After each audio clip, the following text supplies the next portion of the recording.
Muy buenos días, bienvenidos a esta clase mecánica de suelos aplicada, grupo número 2. Hoy es jueves 2 de diciembre de 2021. Permítanme mostrarles la presentación asociada con el capítulo que estamos viendo con túneles. Perdón.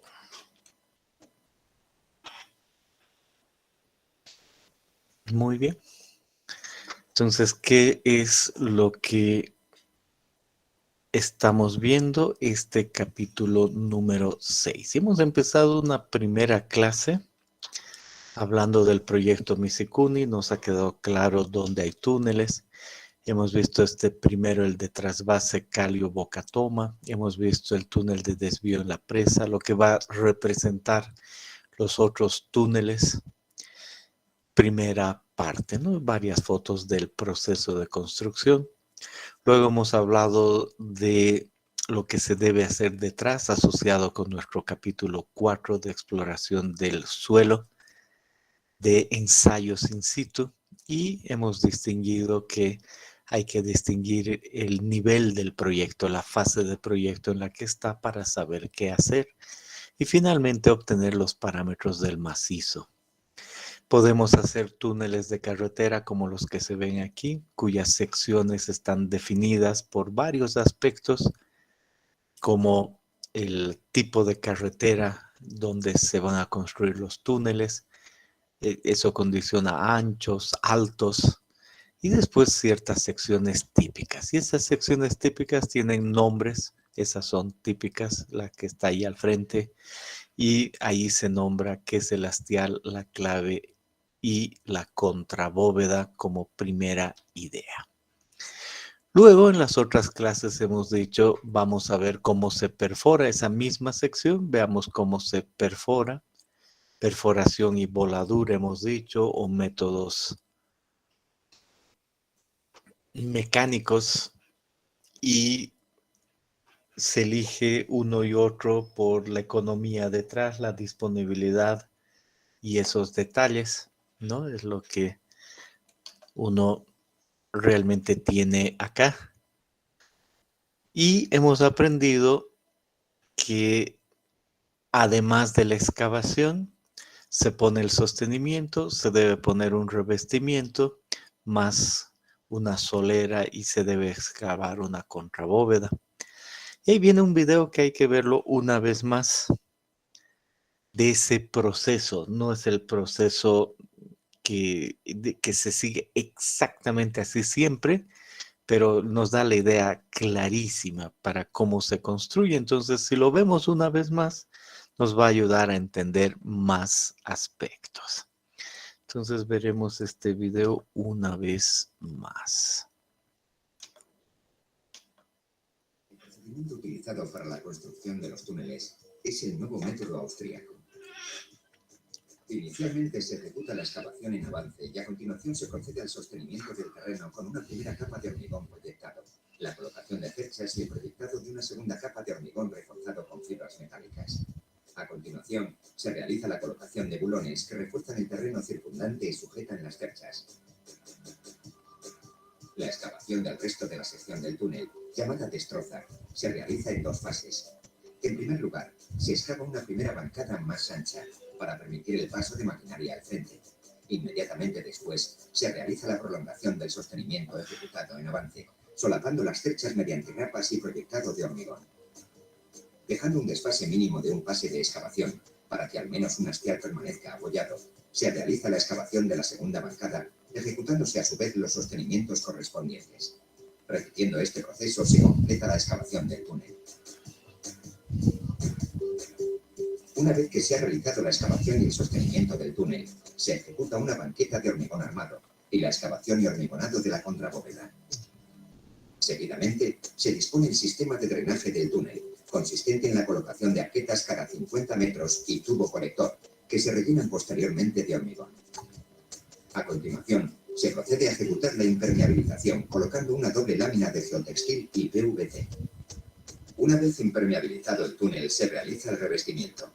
Para ello se utiliza un carro de avance que se desplaza sobre unos carriles dispuestos en la banqueta. Primeramente se coloca en posición y se eleva hasta ajustar la parte superior o clave de la sección. Luego se abren los faldones superiores e inferiores hasta apoyar en la banqueta, fijándose mediante los tensores dispuestos en sus uniones. Cuando el carro está fijado y colocado en posición, comienza el hormigonado entre encofrado e impermeabilización, que se realiza simétricamente por ambos lados para compensar las cargas que la presión del hormigón ejerce en el carro. El hormigón utilizado es de alta resistencia inicial, para que al día siguiente del hormigonado pueda hacerse este mismo ciclo de nuevo, pudiéndose así revestir 15 metros de túnel cada día. Una vez que se ha producido el fraguado del hormigón, se realiza el desencofrado, se retiran cuñas y bulones, se abren los tensores que liberan los faldones inferiores y los que liberan faldones superiores que se abaten despegándose del hormigón. A continuación, se realiza el descenso del carro y su desplazamiento para realizar el siguiente ciclo. Por último, se ejecutan las aceras, la superestructura y las instalaciones.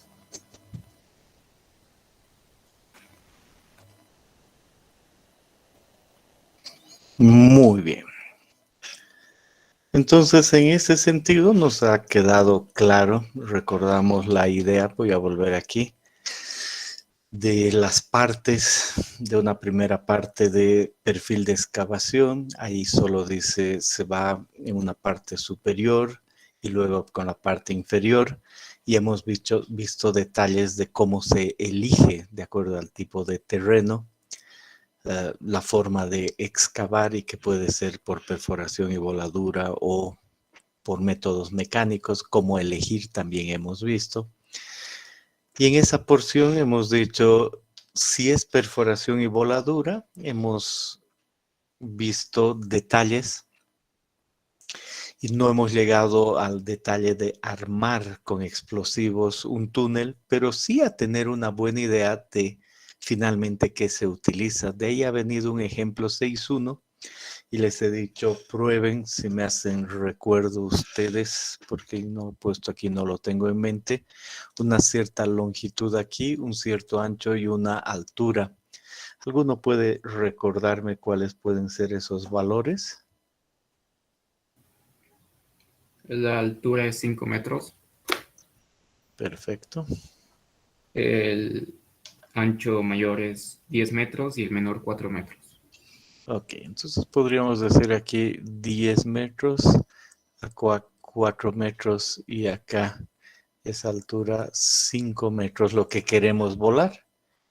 Entonces la idea es que ustedes digan, a ver, para volar eso yo quiero definir un B, un E, un phi, quiero definir un taco, una altura columnas explosivas, una sobreperforación, un L, y si puedo, incluso voy a ver la carga explosiva. Ese es el fondo, ¿no? Eso es lo que representa el diseñar aquello.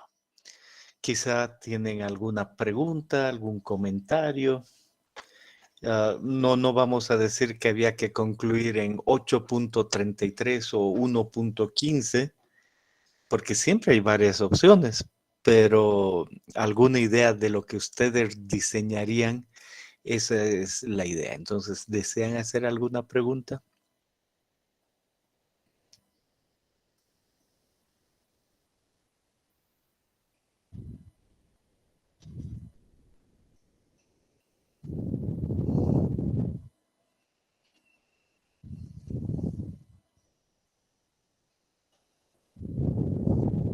Bien.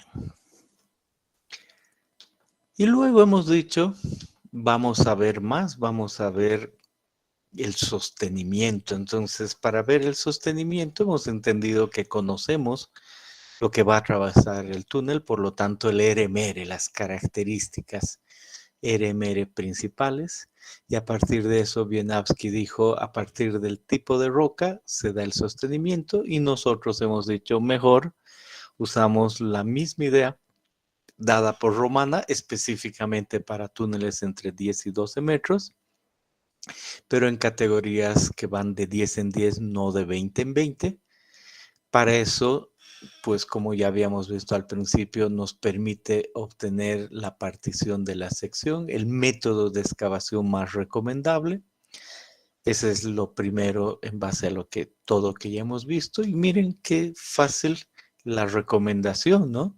Reducido a esa gráfica. Y luego el detalle de para un RMR, un bulonado, hormigón proyectado, armaduras, cerchas y métodos especiales. Y en cada caso entrar, ¿no? Y ver dónde uno está, qué es lo que representa hacia arriba o hacia abajo. Allí hay un ejemplo 6.2 que no se los he dado, solo en este momento se los muestro, lo voy a subir en un rato. Es un examen, ¿no? En ese examen dice, mire, hay un túnel y hay un macizo y se tiene la dirección del túnel, 75 noreste, y se excavará empezando en el portal oeste y terminando en el este. La roca tiene un sigma 645 megapascales, un gamma de 26 y adicionalmente las familias tienen estas características. Y dice aquí cuál es el objetivo, sostenimiento, el que sugiere Romana. Y dice en la parte media del túnel, suponiendo que todo es igual, y en los sectores de entrada y salida. Entonces dice, hay diferencia. Todavía no hemos visto esa diferencia, pero en este ejercicio ya se aclara algunos detalles. Entonces uno solo dice, eso quiere decir que yo sé, en base a lo que he aprendido antes, asignar puntuación y sé que existe un RMR básico dependiendo la familia, en este caso 45, 42, 41. Sé cuál es el túnel, este es el túnel, sé cuál es la dirección de las familias, por lo tanto puedo hacer la corrección que conozco para cada familia y de ahí obtengo un RMR 43, 42 y 36. Entonces, a ojo cerrado, digo, el RMR corregido de este túnel es 36 en el túnel. Perfecto. Entonces, ese RMR 36 significa entrar en la tabla clase 4A. Y en esa clase 4A, yo digo, ¿qué es lo que dice la tabla? Me dice, utilice bulonado, hormigón proyectado, habla sobre armadura y cerchas con esa clase 4A. Y me dice, mire la longitud posible del bulonado está entre 4 y 4,5. Como yo estoy en 36 en la mitad de la clase, entonces yo elijo que los bulones tengan 4,25 metros. Elijo, ¿no? Ese es el diseño. Luego me dice, los deben estar separados entre 0,8 y 1. Como estoy a la mitad, elijo que sean 0,9. Y además me dice de 1 a 1,25 va. De 1 a 1,25 o a 1,1, elijo que ese espaciamiento sea 1 por 1 en cuanto a aquello. Y luego el hormigón proyectado me dice que el espesor debe estar entre 16 y 24, elijo 20, y me dice capas 3 con sellado, entonces 3 capas de hormigón. Y la armadura, mallazo sencillo en base a la tabla y las cerchas TH29 cada 1 metro. Entonces así es diseñado. Mi sostenimiento es así de simple, ¿no? De hecho, antes de hacer todo eso, ya había diseñado ese sostenimiento porque sabía el RMR y yo ya estaba preparado con los sostenimientos para este túnel. Entonces, en esencia digo, ponga esto de acá y después voy solo ajustando. ¿De acuerdo? Pero en este ejercicio además decía, ¿sabe qué? Igual el túnel mismo recorre una cierta trayectoria y vamos a decir el recorrido de este túnel es desde este punto hasta este punto. Y por supuesto hay que entender que ahí hay una entrada y ahí hay una salida. Y en la entrada y salida hay taludes. Aquí al medio no, pero sí a la entrada y salida. Eso me quedó muy claro. Entonces les doy como información adicional que Romana dice, especialmente en la entrada y salida que son los portales, hay que reducir este valor de categoría una categoría, porque en taludes cambia el asunto, tiene que estar más reforzado. Entonces de ahí viene que si era 36, se da 26 y dicen portales una categoría menos. Entonces eso quiere decir que en lugar de utilizar 36, ahora en los portales hay que utilizar 26 y eso nos lleva a otra clase. Y por supuesto de ahí el diseño de un bulonado con esas características, el hormigón proyectado con esas, la armadura así, cerchas de este otro estilo, ¿no? Con ese espaciamiento y además dice que hay que utilizar métodos especiales en este caso. Entonces noten que en el mismo túnel, en la misma roca, a la entrada y salida tiene que tener refuerzo especial. Y eso viene dado por lo que acabo de mencionar. Igual uno debe utilizar esa gráfica, pensar en este caso específico, por eso está el ejemplo 6.2, que recién voy a subir para la siguiente clase. Pero igual, quizá tienen alguna pregunta. Eso es lo que sabemos de túneles hasta ahora.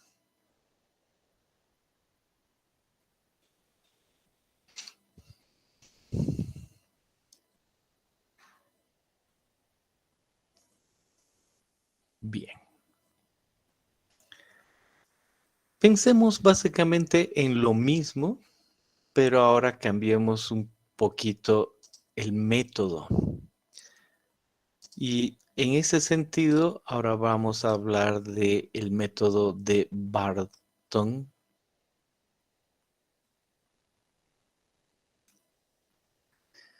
De Barton, no de Barton, sí, perdón, a veces uno se olvida. Bien, entonces digamos, ahora apliquemos el método de Barton. Y Barton dice, el índice Q es el que debe obtenerse como clasificación del macizo rocoso. Y ese índice Q tiene que ver con un RQD, un JN, un JR, un JW, un JA y un SRF. El RQD en porcentaje, ya vamos a repasar cómo hallar esto, o ver en realidad. Y así uno halla el valor de Q y el valor de Q se divide en estas categorías. Ya, de lejos uno entiende a primera vista y de mejor manera cuando va de 0 a 100, pero esto también es correcto y Barton ha preferido decir, si ese Q está entre 001 y 001 es una roca excepcionalmente mala. Seguimos moviéndonos de categoría, de 10 entre 10 y 40 es buena, entre 100 y 400 extremadamente buena y entre 400 y 1000 excepcionalmente buena. Entonces aquí hay más categorías, está bien. ¿Qué otra cosa? Dice igual vamos a tener que hallar ese Q y todos los parámetros con este criterio. Y empezamos, decimos, a ver, ¿qué dice este primer criterio? Ese primer criterio dice, vamos a ver la calidad del testigo RQD. ¿Conozco qué es RQD? Sí, a esta altura entiendo muy bien, es parte de lo que representa el macizo. Y sé cómo medir, sé cómo estimar. Y me dice, el RQD puede ir en estas categorías. Y él se entra tal cual en porcentaje, nada más. Y hace unas aclaraciones. Cuando se obtienen valores de RQD inferiores a 10, incluyendo el 0, se toma un valor nominal de 10 para calcular el índice Q. Buena aclaración, porque con 0 el Q saldría 0, pero dice no tome 0, tome 10. Los intervalos de 5 unidades para el RQD 100, 95, 90 tienen suficiente precisión. No se necesita decir 8.15 No, basta decir o 5 o 10 van a llevar a buenos valores de Q. No es que voy a saltar de categoría en las categorías que he visto. Primera idea fácil de utilizar en la clasificación, el RQD en porcentaje, ¿no? Hay que siempre tener cuidado, el RQD en porcentaje. Y si el RQD es 5, tomar 10. Si es 0, tomar 10. Si es 9, tomar 10. Cuando la roca realmente está fracturada. Bien. Segundo punto, dice, es necesario hallar esto que se conoce como el índice de diaclasado. En el método de Barton dice hay un JN. Y me dice, mire, para eso vea las diaclasas. Y dice, por ejemplo, hay 3 familias de discontinuidades, de diaclasas. Está en la categoría F, inmediatamente dele JN9. Listo, JN9. Entonces uno dice, pero esto está re fácil. Si hay 3 familias, JN es 9. Hay otras categorías, ¿no? Por ejemplo, dice roca triturada terrosa, dele 20. Roca masiva sin diaclasar o con fisuración escasa, dele entre 0, 5 y 1. Una sola familia, dele 2 y así sucesivamente. Igual tiene el método sus notas. En intersecciones de túneles se utiliza la expresión 3 veces por JN y en las bocas de los túneles se utiliza 2 veces JN. Entonces uno dice, cuando utilicé romana bajé una categoría, pero aquí va a venir en el JN. En las bocas, si aquí me salió 9, tengo que utilizar 18.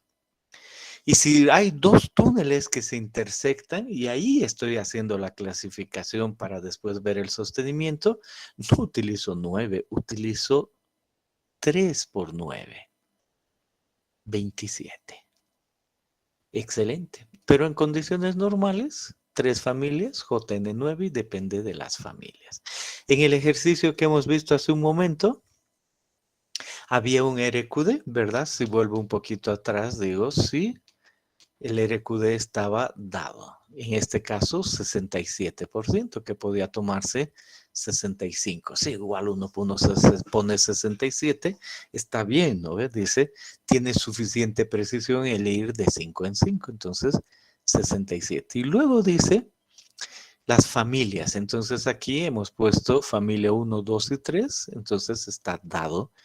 Son otros los datos, pero a eso se refiere este RQN y este JRQD y JN. Fácil.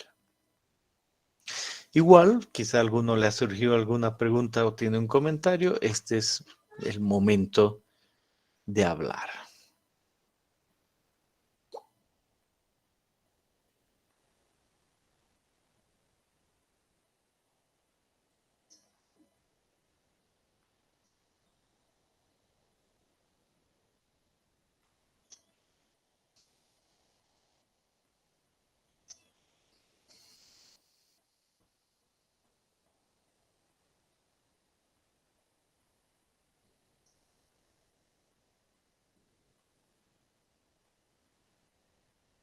Bien.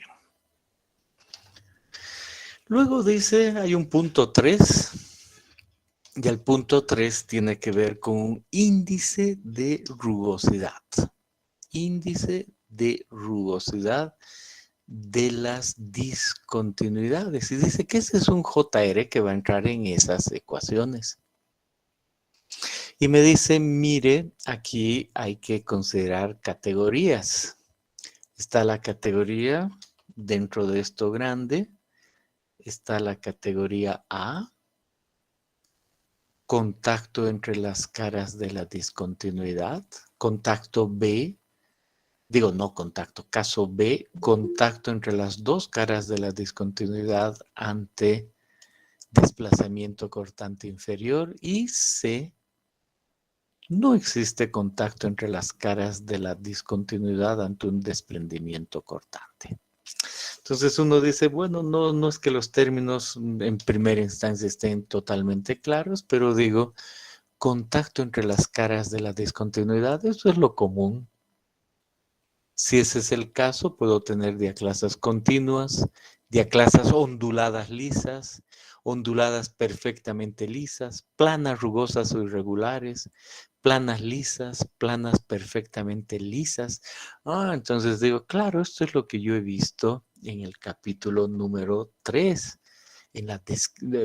básicamente en la descripción, el capítulo número 3, claro, la descripción del macizo, y he aprendido a ver cómo hallar eso. Entonces aquí Barton me dice, es solo cuestión de que elija en base a la clasificación que he hecho, inmediatamente va a tener un valor aquí. Ahora, dice aquí, no existe contacto entre las caras ante un desprendimiento cortante y dice, zona que contiene minerales arcillosos con un espesor suficiente para impedir el contacto de las caras de la discontinuidad. Entonces, o zona arenosa de gravas o triturada. Entonces ahí donde dice, ya entiendo. En este caso, en que hay rellenos, entonces el valor es 1, igual a diaclasas planas lisas. Si no, el asunto es diferente. Entonces es solo cuestión de haber estado viendo la roca y decidir. Y uno aquí dice, igual voy a tener pues diferentes condiciones, ¿no? Diferentes notas. Si el espacio de la principal familia de discontinuidades es superior a 3 metros, se debe aumentar el JR en una unidad. Y en el caso de diaclasas planas perfectamente lisas que presentan lineaciones y que dichas lineaciones están orientadas según la dirección de la misma resistencia, se puede utilizar JR 0,5. Planas perfectamente lisas 0,5. Perfecto. Y uno dice, ¿y cuál yo tomaría entre todas? Porque hay 3 familias, 2 familias. Y obviamente puede variar de familia a familia, ¿no? Normalmente en este método uno pues puede decir el menor. El menor me va a dar la condición. No necesito decir para cada una de las familias, pero se puede. Para cada familia uno puede trabajar, por supuesto que sí. Y luego dice, ok, entonces además ahora aparece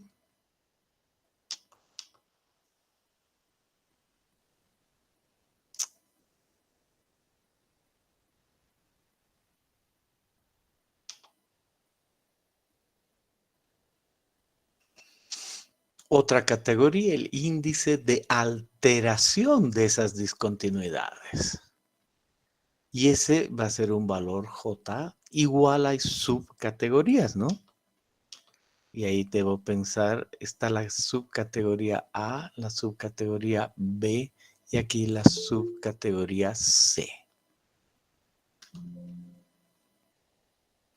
Hay evidentemente subcategorías.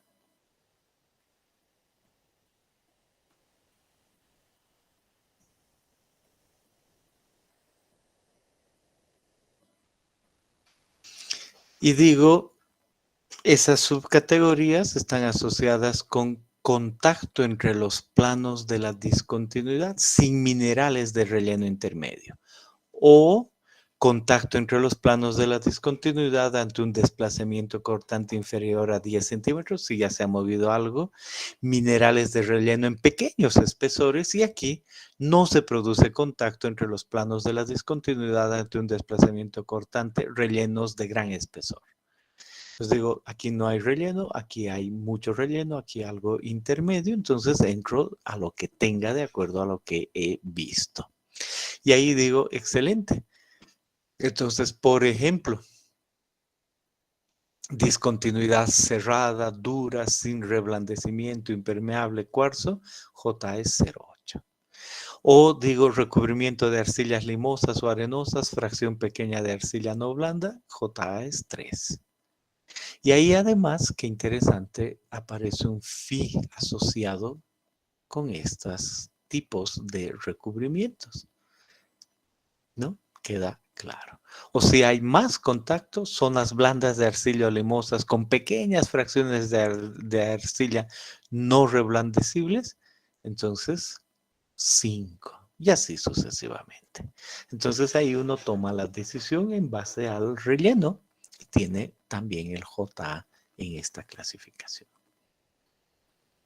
Y miren lo que dice acá, los valores expresados para los parámetros JR y JA se aplican a las familias de diaclasas o discontinuidades que son menos favorables con relación a la estabilidad, tanto por la orientación de las mismas como por su resistencia al corte. Las menos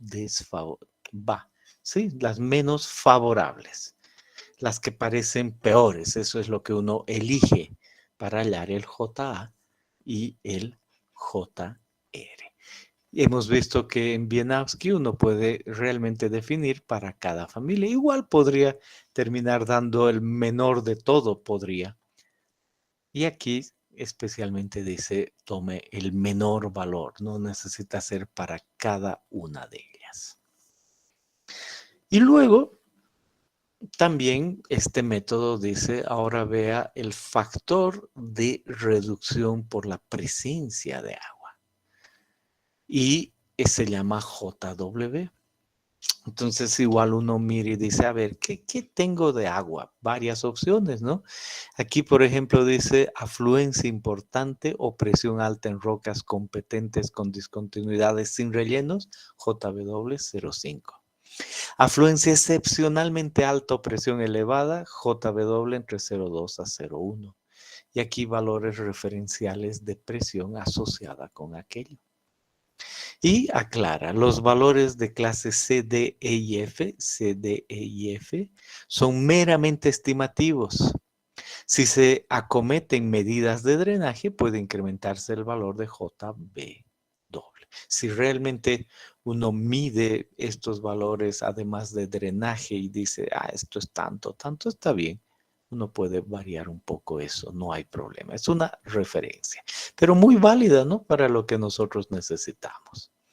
Y después dice, no se ha considerado los problemas especiales derivados de la formación de hielo. Excelente, igual el JW se entiende que es fácil pensando en la cantidad de agua. Y continúa. Y dice categoría 6, condiciones tensionales de la roca.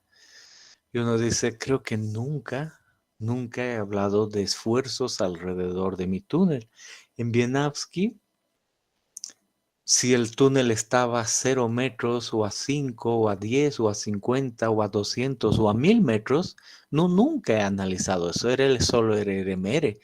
Aquí viene una diferencia fundamental. En el Barton, el método de Barton, el Q de Barton, se introduce las condiciones tensionales de la roca con este término SRF. Y por supuesto, igual uno dice, hay una categoría que la voy a llamar A. Y por supuesto, hay una categoría B. Y hay una categoría C. Y hay una categoría D. Hay varias categorías para el SRF, ¿no? Y tengo que ver en cuál estoy.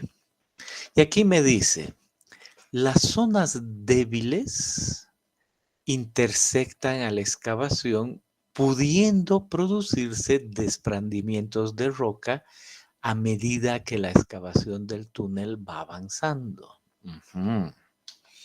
Luego me dice, rocas competentes, problemas tensionales en las rocas.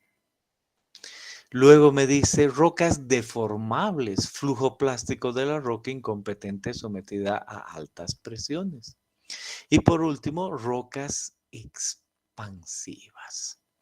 Entonces digo, bueno, tal vez no podría a primera vista entrar a esta categoría, pero en realidad no es mayor problema. Dice expansivo, que uno tendría que saber en especial.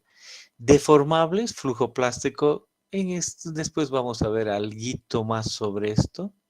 Pero dice aquí flujo plástico sometida a altas presiones litostáticas, algo especial. Y en estos otros dice competentes problemas tensionales en las rocas. Y esta otra me dice lo siguiente. Pensemos aquí para entender esta primera. Pasemos a cualquiera de estas categorías. Me dice zonas débiles aisladas en la roca, conteniendo arcilla o roca desintegrada químicamente y a una profundidad de excavación de menos de 50 metros. Aquí me dice múltiples zonas débiles conteniendo arcilla o roca desintegrada y después me dice múltiples zonas de fracturas en roca competente o zonas fracturas aisladas en roca competente o zonas de fracturas aisladas o terreno suelto. Y digo, ya entiendo que hay un cierto tipo de roca y pueden haber zonas débiles, eso es lo que dice aquí, y en ese caso debo pensar en esto. ¿Cuándo puede darse algo así?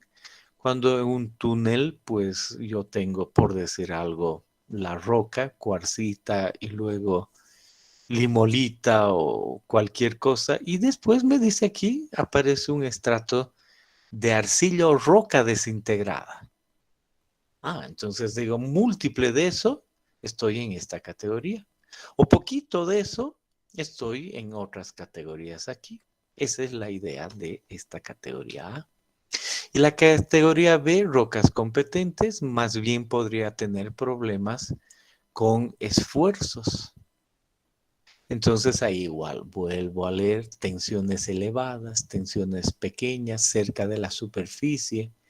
En ese caso el SRF, tantos estallidos violentos de la roca. Hay que saber un poquito más, no cabe ninguna duda, ¿no? No cabe ninguna duda. Y después dice, si se comprueba la existencia de campos tensionales fuertemente anisotrópicos, es decir, el horizontal con el vertical mayor que 10, bla, bla, cosas de ese estilo. Y ahí vienen esas diferencias entre los estados tensionales, lo que puede haber. Pero todavía no he visto mucho de esto, la verdad. Sin embargo,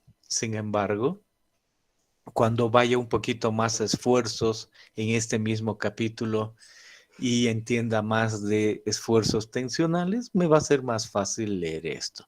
Pero posiblemente eh, al no ver y todo aquello uno diga, sí, ya entiendo que tomar Wieniawski no sería ninguna mala idea, ¿no? Pero de todos modos, uno puede ver los niveles de esfuerzo como estimación. No voy a decir más. Hasta ahí, con relación a estos parámetros. Miren, hemos hecho Q, es eso. Entonces ya hemos visto qué es el RQD, sabemos qué es el JN, el JR, el JA, el JW y acabamos de ver esto especial, el SRF, el que más dudas nos puede llevar, pero tampoco, véanla de esta manera, cuando uno ya está en un túnel a cierta profundidad, ya sabe si hacia qué lado va leyendo un poquito más. Tampoco es tan difícil, ¿de acuerdo? Más lo que veamos después.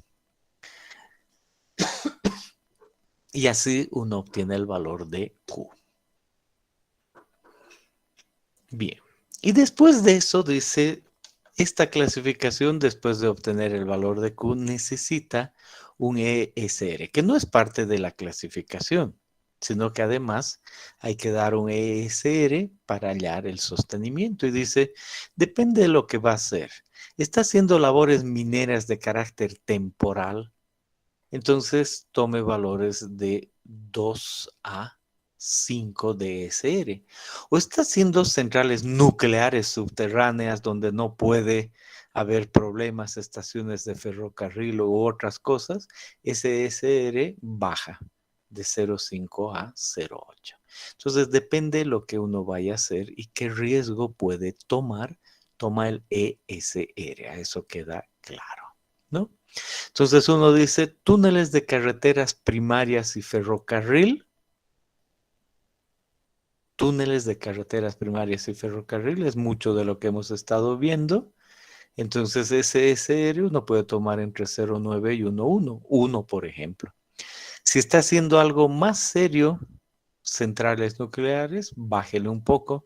Si está realmente con labores mineras temporal, bueno, incluso hasta 5 se puede tomar del ESR. Y con todo eso dicho, ahora viene la clasificación. Dice aquí, vanos sin sostenimiento o altura. Entonces, normalmente unos 10 metros en estos túneles de los que estamos hablando, o altura, sobre el ESR. Entonces uno dice, aquí estaba el ESR. Si es un túnel de carretera 1, entonces, por ejemplo, 10, como ejemplo. Entonces uno dice, ese es 10, pero va a variar de esto de acá. Muy bien. Y además dice, ahora de este lado, entre el valor de Q que acabo de determinar, ¿no? Ahí está el valor de Q. Y me dice, entonces, simplemente, entre con un lado y con el otro y llegué a estas categorías. ¿Qué categorías se nota que hay? Una categoría 1, 2, 3, 4, 5, 6, 7, 8 y 9. Si por decir algo el valor de Q es 0,4, es por citar cualquier cosa, y con 10 hemos llegado a esa categoría y decimos hemos llegado a la categoría 6. Y en la categoría 6 me dice acá, categoría 6 debo yo poner hormigón proyectado con fibras entre 90 y 120 milímetros y debo poner un bulonado de alguna manera. Ahorita veo.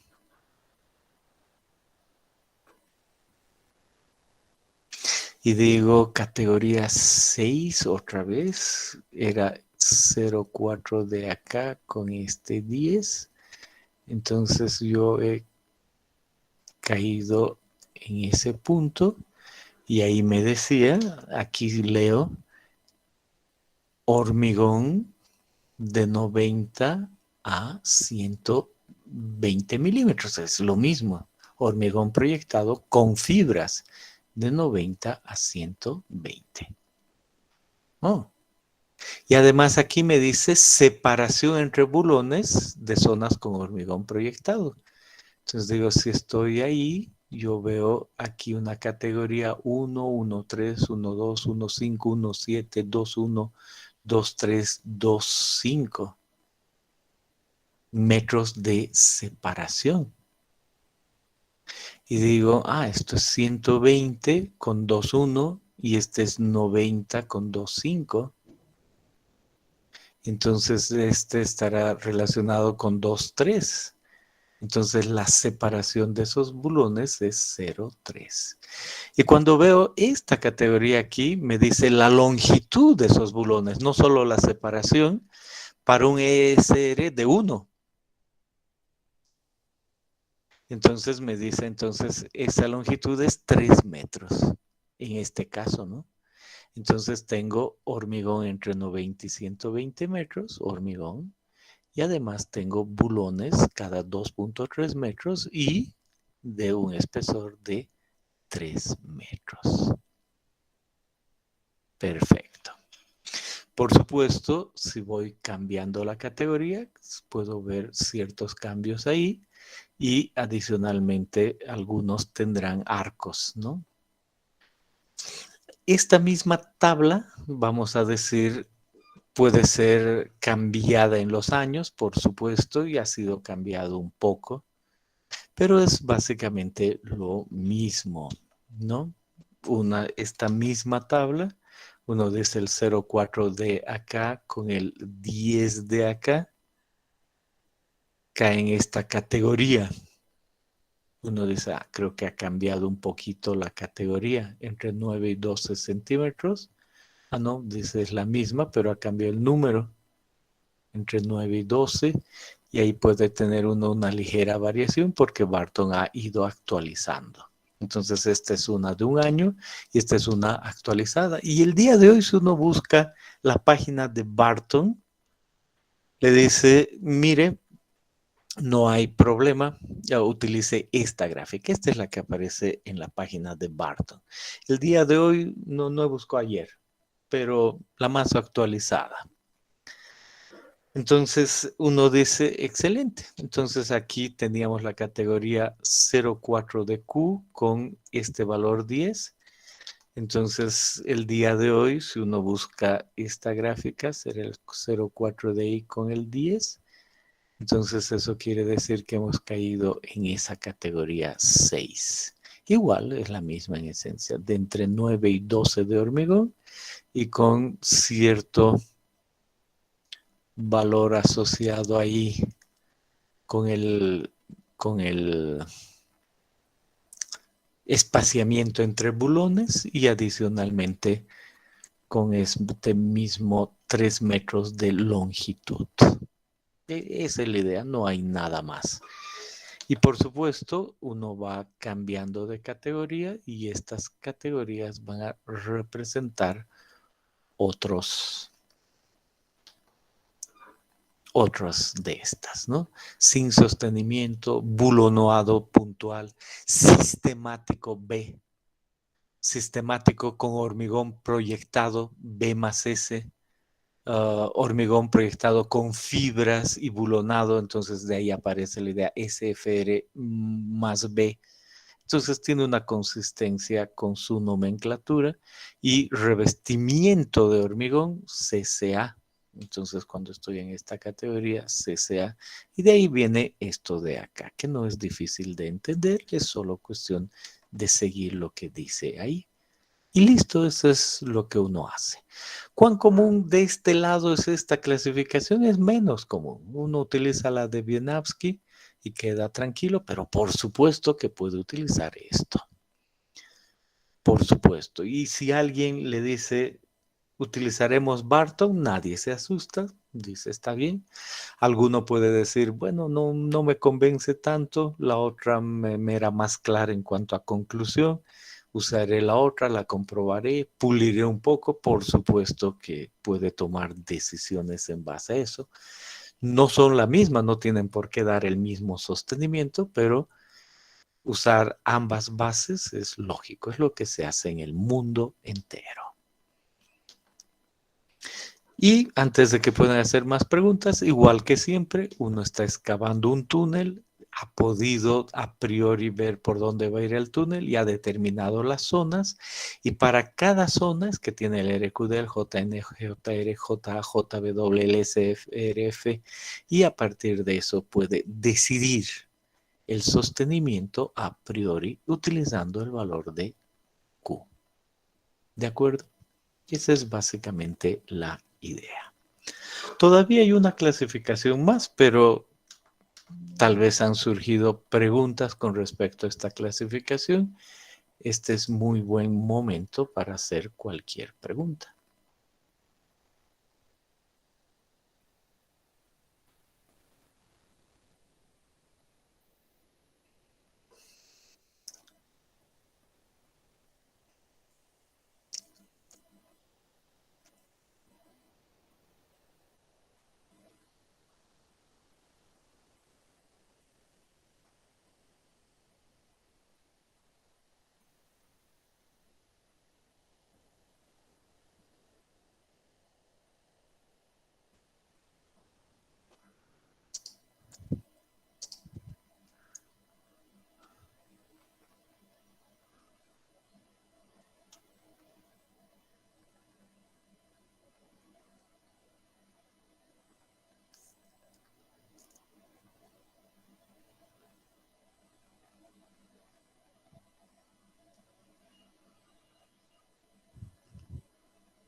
Bien.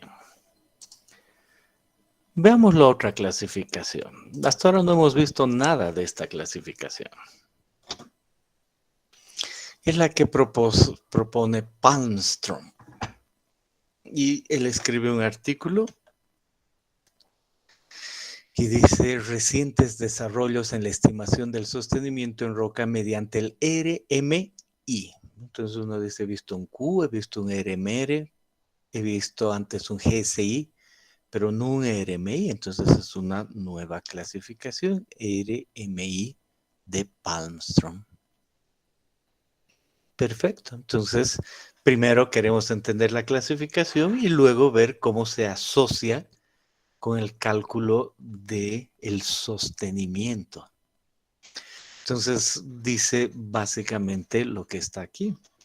Figura 1, parámetros de entrada que se aplican a la clasificación RMI. Dice, si uno quiere clasificar un macizo de acuerdo al RMI, este RMI se llama el índice del macizo rocoso. No es ni el RMR, no es el Q, es una clasificación basada en ambas.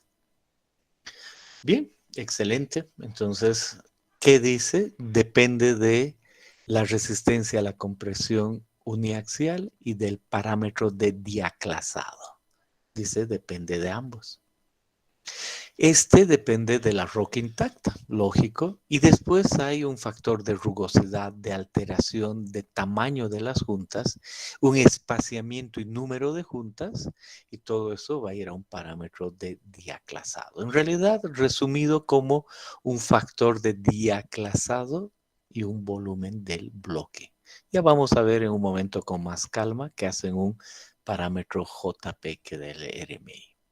Primera idea, ¿en qué rangos cae este RMI? Aquí dice, se cae menos de 0,01, muy bajo, clase muy baja, categoría. Si el RMI está entre 0.01 y 0,1, bajo. Si está entre 0,1 y 1, moderado. Si está entre 1 y 10, alto. Y si es mayor que 10, muy alto. Perfecto, ya tengo idea de qué es esto y de qué depende. Y en especial dice la figura 1 que muestra lo que hemos hablado y después dice para las características más comunes de las diaclasas, este valor es 1,75, con lo cual el RMI en general, primera estimación, termina siendo nada más que la resistencia a la compresión de la roca intacta, este valor, por este otro que es estimado como 0,26 la raíz cúbica del volumen del bloque. Ese es directamente el RMI. Entonces uno dice, no parece tan difícil. Si uno tiene una cierta roca y dice, esa roca tiene 30 megapascales de resistencia a la compresión y adicionalmente son aproximación de cuadrados, de cubos, he querido decir, de 0,20 por 0,20 por 0,20, hay un valor específico de volumen en metros cúbicos, la raíz cúbica por 0,26 por da un RMI. Entonces no parece complicada la idea esta que está aquí, ¿no? Hasta ahí, ¿alguna pregunta? Vamos a ver, por supuesto, más detalles de esta clasificación en los siguientes minutos.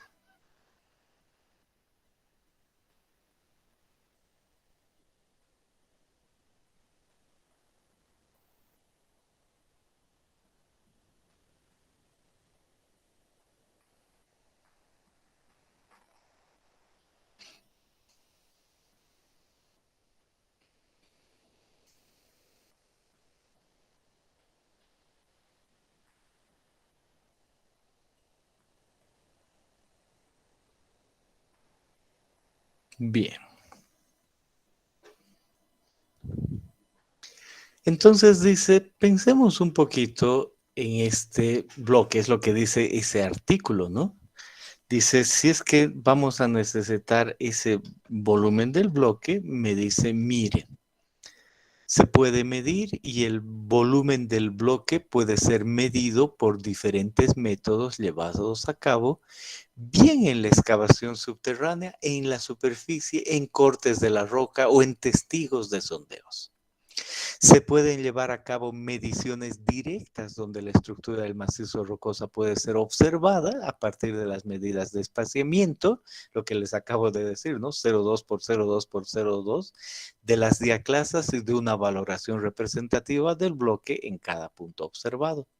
El volumen generalmente varía considerablemente en cada sitio analizado y por ello es frecuente la práctica de considerar la variación en el volumen con el fin de obtener un volumen promedio. Pero muchas veces no es posible observar el bloque completamente en el afloramiento o en la superficie de una excavación subterránea, especialmente cuando se presentan menos de 3 familias de diaclase. Uno dice, no, pues no hay volumen dado válido. Las diaclasas aleatorias o fracturadas formadas durante el proceso de excavación frecuentemente darán lugar a la definición de bloques. En tales casos, para estimar el volumen del bloque, puede utilizarse un espaciamiento para las diaclasas aleatorias de 5 a 10 veces el espaciamiento de la familia principal. Ahora, dice, pensemos en esta primera familia, el caso de una sola donde solo puede verse una familia de diaclasas S1. Entonces, el volumen de ese bloque dice que estará relacionado con eso. Entonces, basta decir, si yo tengo el espaciamiento de S1, elevo al cubo y multiplico por 50, ese es el volumen del bloque. Si hay 2 familias, entonces puedo utilizar esta ecuación, 10 por el espaciamiento al cuadrado por 2, si hay 1 o 2 familias. Nuestros túneles alrededor tienen siempre 3 familias, eso no hay que olvidarse. Y en forma general, además me dice, puedo relacionar ese volumen con el valor de JB. Y ese JB me ha aparecido siempre desde que lo vi las primeras clases, el JB aparece. Me acuerdo si yo tengo, por ejemplo, 3 familias y solo como ejemplo el espaciamiento es uniforme de cada familia y es 0.20 metros para un dato, ¿no? El JB es 1 sobre 0.20 de la primera más 1 sobre 0.20 de la segunda, más 1 sobre 0.20 de la tercera. ¿Cuántos les sale ese valor de JB? ¿Alguien me puede dictar?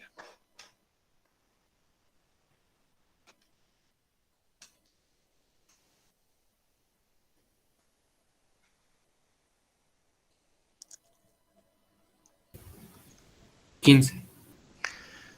Entonces dice 15. Si JB es 15, me dice ese volumen de bloque, normalmente como expresión general es esa, y me dice lo más común es que beta sea 36 y de primera idea el volumen del bloque, cuando uno tiene JB, está asociado con 36 por JB a la menos 3, el volumen del bloque. Ese beta está asociado con esto, es un factor de forma del bloque que tiene que ver con más o menos 20 más 7 veces ese máximo sobre ese mínimo como espaciamientos. Entonces uno puede obtener el volumen del bloque. ¿De acuerdo? Entonces dice, perfecto, ya tengo el volumen, ese es el valor de aquí. Con la resistencia a la compresión tiene un valor RMI. Esa es la idea con respecto a esto de acá. Entonces volvamos aquí, decimos una primera estimación para hallar esto. Es simplemente la ecuación que acabamos de dar de ese por eso y tenemos los rangos definidos de la categoría de la roca. Y acabo de hablar un poquito del volumen del bloque. Y digo, pero, por supuesto, este RMI tiene, cuando voy a más detalles, otras ecuaciones. ¿No? Esta era la estimada inicial. Esta ecuación puede en rocas diaclasadas, que es lo que normalmente manejamos, un RMI que sigue siendo esto, pero miren la ecuación. Ahí aparece el 0,2 raíz de un JC por VB a la D y de esto de acá. Entonces uno dice, evidentemente el anterior era solo una estimación, la completa es esta. Y si es masiva, es esta otra. Masiva, por ejemplo, una roca ígnea, si es que hacemos un túnel en un basalto, en un granito, debemos pensar en esto que termina reducido a 0,5 de la resistencia a la compresión. El RMI muy fácil de calcular, ¿no? Pero normalmente estamos aquí, que no es difícil, y me dice, en realidad, el anterior era una ecuación simplificada, entonces debería calcular un JC, además del volumen, un D, y ese D asociado con el mismo JC. Entonces me dice, pero eso no es difícil. Este valor de sigma, ya lo hemos visto antes, aquí como recordatorio, depende del tipo de roca, hasta puede estimarse este valor de acuerdo al tipo de roca. Si uno está manejando una cierta roca y esa cierta roca es una arenisca, es por decir algo, puede hacer ensayos o tomar el sigma C 120, es válido. Si está manejando otro tipo de roca, ¿no? Pues ahí aparecen otro montón y escoge algo. Primera idea. Y segunda idea, dice, y estos otros valores JC, volumen del bloque, etcétera, etcétera, no hay problema, todos se pueden hallar. Entonces, volvemos aquí y decimos, otra vez, hay tablas, parámetros de entrada al RMI que están en su texto y dice primera idea sigma C encuentre en megapascales, porque uno podría elegir en kilopascales, no, dice en megapascales y sabe cómo hacerlo. Obtenidos en laboratorio, asumidos de tablas, encuentre el sigma C. Y luego hemos hablado de este volumen del bloque, hemos visto cómo se puede estimar, etcétera, pero dice finalmente representa en metros cúbicos y es medido visualmente en el sitio, promedios, ¿no? O estimado de testigos de sondeos, volúmenes de bloques. Entonces uno toma decisiones. ¿Cuál sería el bloques para el espaciamiento que hemos dado? 0,2. Sería 0,2 al cubo, ¿no? Esa es básicamente la idea. Y además dice, para esto hay que hallar el JC. Es un parámetro que va a ser un JR por un JL entre JA. Y lo interesante es que Palmström ha tomado mucho de Barton. Entonces dice, esto yo acabo de ver en Barton, un JR, un JL, un JA al menos. Y aquí dice eso. El JR, por ejemplo, están basadas en el JR del sistema Q. Entonces, ¿qué tiene que hacer? Decidir si tiene, como se dice, este tipo de rugosidad, muy rugoso, rugoso, suave, pulido, y la ondulación primaria plana, ligeramente ondulado, ondulado, y ahí ve la combinación. Entonces, entre la rugosidad principal y la secundaria, tiene ya una descripción que hemos visto en el capítulo de descripción. Y el JR está listo. Uno puede saber cuál es el JR de la ondulación del plano y de la suavidad. Y listo. Primera parte que es clara. Hasta ahí, pensando en esto último, ¿tienen alguna pregunta? Pueden hacer sus preguntas.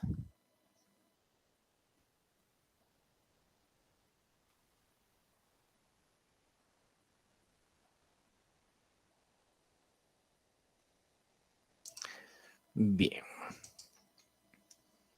Y veo las siguientes tablas, la continuación de esta, y me dice, eso era el JR. ¿Puedo yo determinar el JA y el JL y saber todo? Sí, por supuesto. Aquí me dice, está el JA, aquí está el JL. El JA es el factor de alteración de las juntas. Se basan en el sistema Q. Y el factor de tamaño y continuidad de las diaclasas, JL. Entonces uno dice, perfecto.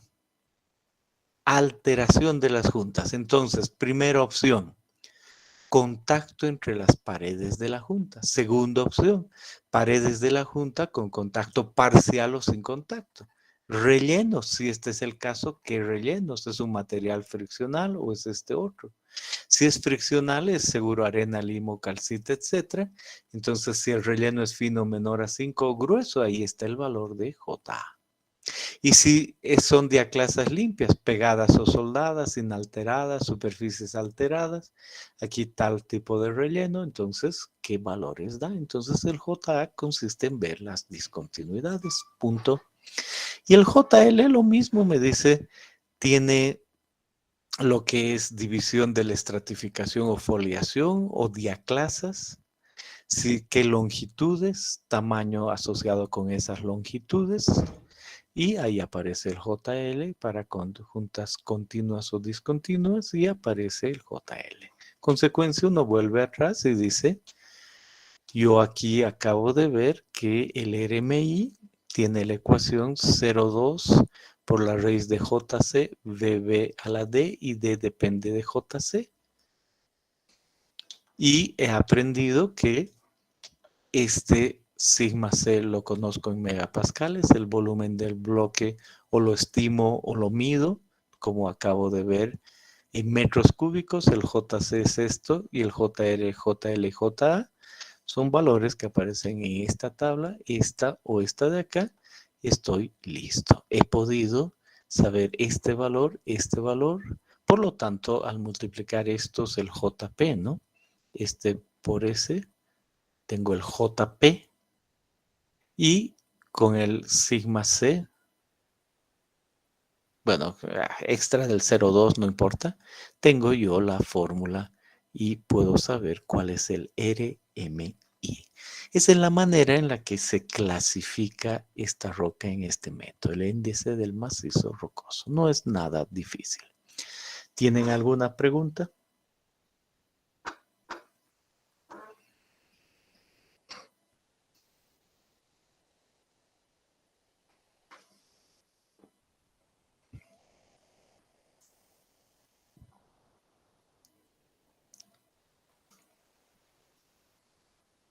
Bien.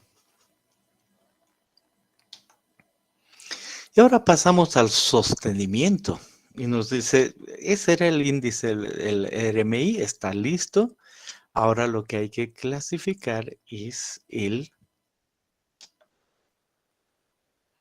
sostenimiento. Lo que hay que hallar es el sostenimiento. Y dice, mire, hay que pensar en estos parámetros. Esos parámetros me van a llevar a un SR o a un GC o a un GC o a un CG. Y ahí me dice, entonces, entre ábacos de sostenimiento para terrenos diaclasados o ábacos de sostenimiento para terrenos continuos. Nos vamos a concentrar en los terrenos diaclasados. Y ahí nos dice, a ver, veamos, ¿qué es lo que me dice? Entonces aquí aparece la idea de la resistencia a la roca, el JC y el VB que ya tengo. Eso me va a llevar al JP y además al diámetro del bloque. Si tengo el volumen del bloque, tengo el diámetro del bloque. El volumen esférico, ¿no? Entonces tengo el diámetro del bloque. Y con estos parámetros ya me han llevado al RMI, ya conozco el RMI. Además veo que también puedo saber el diámetro del bloque y me dice, y además sabe que tiene que conocer otras cosas. Por ejemplo, el diámetro del túnel. Uno dice, sí, por supuesto que puedo conocer eso. O dependiendo la altura de los hastiales. Y a ese, dígale, diámetro del túnel, altura de los hastiales con una nomenclatura. Y dice además el espesor de una zona de debilidad. Y ya vamos a ver el detalle. O además puede saber otros factores de ajuste como la inclinación del techo. Un techo podría ser horizontal, por ejemplo, o en un hastial podría ser vertical. La orientación de las familias de juntas principal, el número de familias juntas, juntas selladas, nivel de tensiones, varios otros detallitos. Entonces uno dice, todo eso me puede llevar a este parámetro SR, ¿no? Se nota algunas cosas.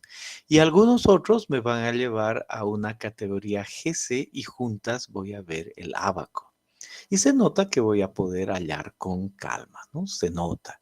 Y si es este otro, lo más importante va a ser el esfuerzo mismo en estos otros. Perfecto. Entonces, en resumen, antes de ver todavía más detalles, me dice, igual que antes, hay unos gráficos. Este es el gráfico de Palmstrom. Así como hubo una tabla de Romana Wieniawski, hubo una tabla de Barton, ahora hay una tabla asociado con estos autores, que es Palmstrom. Y dice, mire que debe conocer en esta tabla, debe conocer el GC y debe conocer el SR. Y se nota que el GC tiene una ecuación que es fácil de hallar, solo es cuestión de saber el sigma, el JP, el SLC. Uno de esos creo que no es tan difícil. Y el SR tiene que ver con estos de acá, que no parece difícil. Ahora sumamos que hemos encontrado unos valores para saber cómo se utiliza. Asumamos que el SR, por citar algo, ¿no? Salió 40. Y asumamos que el GC salió 10. Entonces subimos en la categoría y decimos estamos ahí. Y uno dice, ¿será que realmente está definido el sostenimiento ahí? Y digo, a ver, empezaré a ver algunos valores. Aquí dice, entre esta línea, esa y esta de acá, me dice refuerzo recomendado con fibra o malla. Ya he entendido eso, hormigón con fibra o malla, no solo hormigón. Perfecto. Luego me dice aquí hormigón proyectado y bulones. Entonces ese hormigón con refuerzo. Ya está claro en qué categoría he caído. Y además me dice aquí esta categoría 100 milímetros de hormigón proyectado y aquí a este lado 60 milímetros. Entonces aquí, si esto es 60 y esto es 100, esto será 70. Entonces digo, 70 milímetros de hormigón proyectado. Ya queda claro. Y hay otras líneas, y aquí dice 1.25 y aquí dice 1.50 y voy a asumir que esto es 1.40, ¿no? Más o menos 1.45. Y me dices el espaciamiento entre bulones que puedo poner, ¿no? Por ejemplo. Y así puedo ver todo y si ustedes se fijan, esta tabla ha definido mi categoría. Y si ahora veo aquí, digo, aquí solo bulonado, hormigón proyectado y bulones, aquí diseño especial de hormigón proyectado o de revestimiento de hormigón, aplicar inmediatamente hormigón proyectado más revestimiento de hormigón. Entonces aquí la categoría buena de roca, aquí mala. Bulonado puntual, solo bulonado, hasta cierto valor de hormigón. Y si ustedes se fijan, uno dice, ¿qué otra cosa dice aquí? Que no hay diferencia entre hastial y techo, ¿no? Es lo que uno ve aquí. Es decir, si no hay diferencia entre hastial y techo, pues ¿cómo voy a yo considerar? La idea es que o este va a involucrar aquello. Va a ser un SR para un hastial o un otro SR para otro techo, entonces voy a yo clasificar así. Entonces solo hay que hallar el GC y el SR y aquí está otra vez. El GC tiene que ver con esos valores RMI que ya conocía de la roca por un SL por C. Y el SR tiene que ver con esto otro. Un CF por C sub 0 NJ y el CF es eso. Entonces aquí me dice no es difícil hallar qué es qué en estas categorías. En esta no necesito hallar un TZ en estas de acá. Pero me dice, a ver, mire, el DT es el diámetro o luz del túnel o excavación en metros. Para hastiales, en vez del diámetro, se usa la altura. Entonces digo, ya entendí. Si estoy hablando de hastiales o de la parte superior, entonces tengo que cambiar eso. Luego está el B, el diámetro equivalente del bloque. El C me dice es un factor de ajuste por la gravedad para el sostenimiento en el techo o en los hastiales. Su valoración depende de la inclinación de los hastiales y del techo y pueden leerse sus valores en la tabla 2 o obtenerse de esta expresión.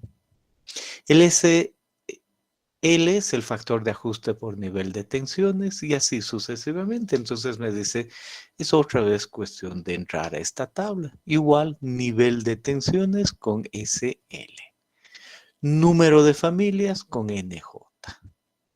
Luego aquí orientación de las juntas. Dos categorías hastiales y techo son el CO y el CZ.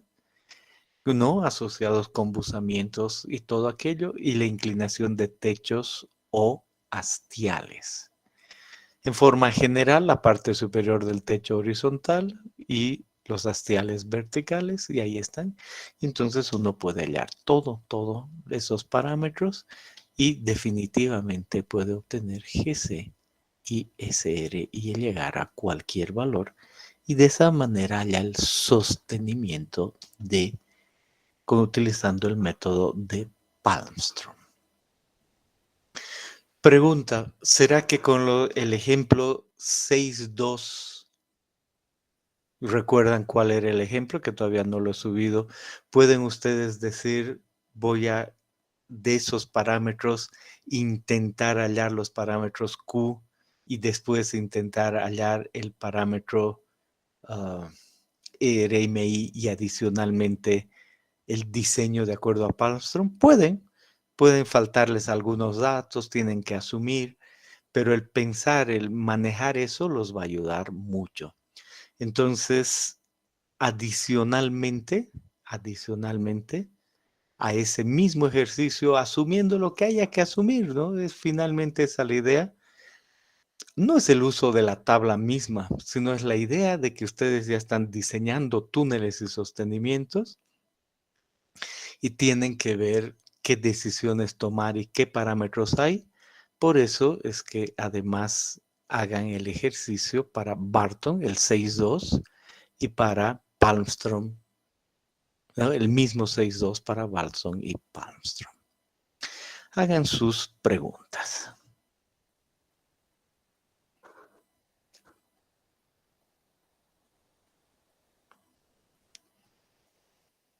Por último, aparece el video otra vez el mismo que ya hemos visto. Ahora ya no lo vamos a ver por la hora, pero que nos muestra otra vez la secuencia y entender dónde estamos. Con eso dicho, nos vemos mañana. Pueden hacer una última pregunta si desean. Si no, hasta mañana. Hecho. Tengan muy buen día. Hasta mañana.